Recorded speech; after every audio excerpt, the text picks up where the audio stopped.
Balik po tayo dito sa ating programang Malayang Talakayan sa People's Television. Gaya nga na sinabi ko kanina, ano nga ba ang pananaw ng ating mga kababayan, Kamani? Well, dito sa Fighting Illegal Drugs, kampanya laban sa illegal na droga, Social Weather Station Survey, 77% satisfied and 14% dissatisfied dyan po sa kampanya ng administrasyon laban sa illegal na droga. Imagine, 77%. Majority. Dapat lang naman. Iisa ang kahulugan yan. Yung 77% na yan, yan yung mabubuting tao. Mas marami kasing mabubuting tao sa Pilipinas eh. Ang binabaka ngayon natin, yung masasama. Kukunti lang yung masasama. Di madaling bakahin yan. Yun lamang, yung mga masasama, mayroong mga kakampi. May mga kakampi. Yun lang. Oo. Ang masakit, inihalal pa natin yung mga kakampi ng masasama. Ayun. Sila ngayon yung tumutuligsa. Di ba? Ako, ito 14% undissatisfied. Kamani. Yung dissatisfied na yan, hindi pa natin alam kung against ba sila do sa kampanya ng illegal na droga o baka nakukulangan pa sila. Di ba? Pag sinabi kasing dissatisfied, diskontento ka eh. Di ba? Hindi ka kontento. Saan? Against ka ba na ayaw mo na yung gano'n nangyayari? O baka gusto mong, bakit yan lang? Dagdagan pa. Dagdagan pa. So, lalong pag-ibayuhin. Lalong pag-ibayuhin. Pwede. Mas magandang linawin natin yung 14% na dissatisfied na yan. Ano? Yung satisfied, kumbaga, okay na yan. Okay na. Good job na yan. Pero yung 14%, posibleng, kulang pa, sige pa. 77. Oo. 77, ano yung ano? 14, yung dissatisfied. Ano yan? Konti lang. Di ba?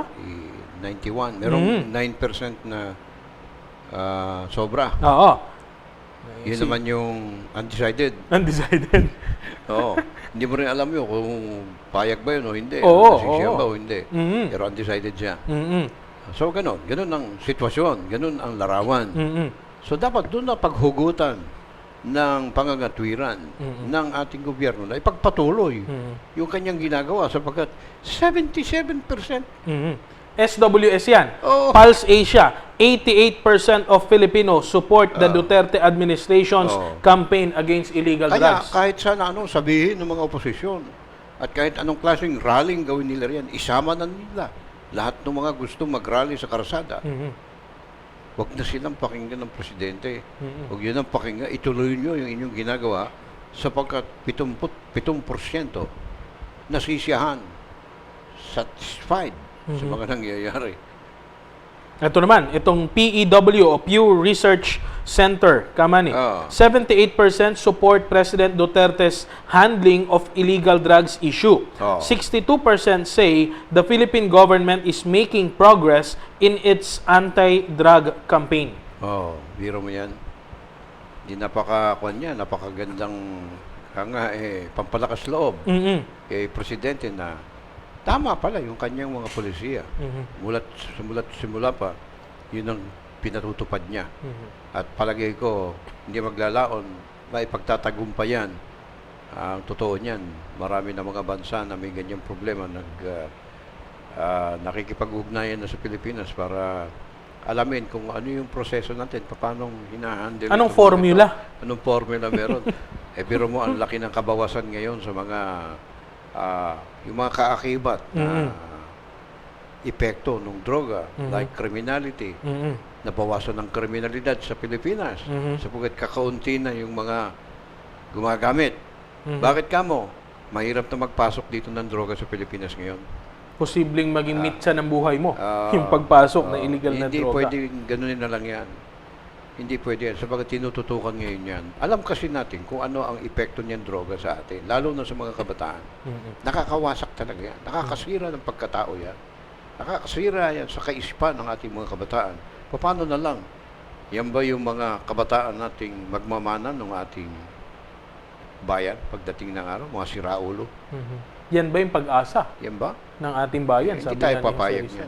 Kaya nga. Kaya, siguro, dahilan dyan, naintindihan din ng marami, kaya, suportado itong policy ito ni Presidente Duterte. Well, pinagtataka ko lang, hindi ba ito nakikita ng oposisyon? itong numero na ito, itong bilang na ito, itong resulta ng surveys na ito ng iba't ibang mga research companies. Hindi naman iisa lang eh. Para ba sabi mo na bias? Hindi. Lahat halos ng survey results, yun ang sinasabi. Sino man ang gumawa, Pulse Asia, SWS o kung sino pa yan. Yun ang resulta eh. Maraming pabor. Kayo, bakit kayo tutol? Iisa lang ang dahilan yan. Ano yun? Politika. Politics. Kasi kung hindi pa sila kikibo ngayon, they will be relegated to oblivion. Malilimutan sila. Wala na silang papel eh. Bakit nga mo? Dumaan na yung panahon na sila yung nakaupo niya, wala naman silang ginawa eh. Ibig mo sabihin, sukat ng paghinalaan, pagdudahan ka tuloy na protektor at suportado mo yung mga illegal na Kung hindi ka aktibidad? pabor dito sa mga mabuting mga nangyayari, anong side? Saan ka nakatayo? Eh, di doon ka sa kabila. Walang neutral dito eh. Walang neutral dito. Good It's and either bad you're side. good or you're bad. Take sides. Well, yung mga nanonood sa atin, alam na siguro nila sagot. Hindi na natin kailangan pang letrahan. Anong sagot dun sa mga tanong natin na yan? Siguro, ito na lang mga oposisyon ang hindi nakakaunawa. Ano po? Well, napag-usapan natin, marami-rami tayong na-take up ng mga departamento, Kamani. DA, DAR, DepEd, CHED, DOF, DFA, DOH, yung kampanya sa illegal na droga. Siguro, Kamani, saluduhan natin itong mga department heads na ito, itong mga Dapat secretaries na ito, Dapat lang. sa kanilang mga nagawa sa loob ng isang taon. Diba? Sa nakalipas Sana na ipagpatuloy taon nila. ito. Ipagpatuloy nila yung kanilang ginagawang yan, lalong pag-ibayuhin sa panahon na itinakda sila na naririyan. Para sa ganon, magkaroon ng pagbabago, ito yung mamanahin ng susunod na saling lahi na gobyernong nagtrabaho talaga para maisaayos. Parang bahay, no, ha? Yung napakaruming bahay, magulong bahay, inayos. Ngayon, masarap nang tumira dito sa bahay na ito. Yan ay pamamana natin sa susunod na saling lahi.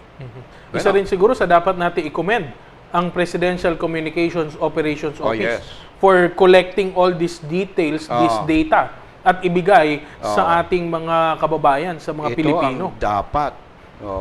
Yung bang periodically nagre-report sa bayan. Ito po ang tunay na mga nangyayari.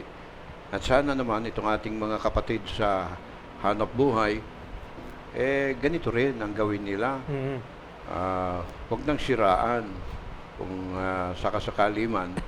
Hindi natin sila tinuturuan, pero malaking bagay ang naiaambag ng media para sa ikasusulong ng ating bayan.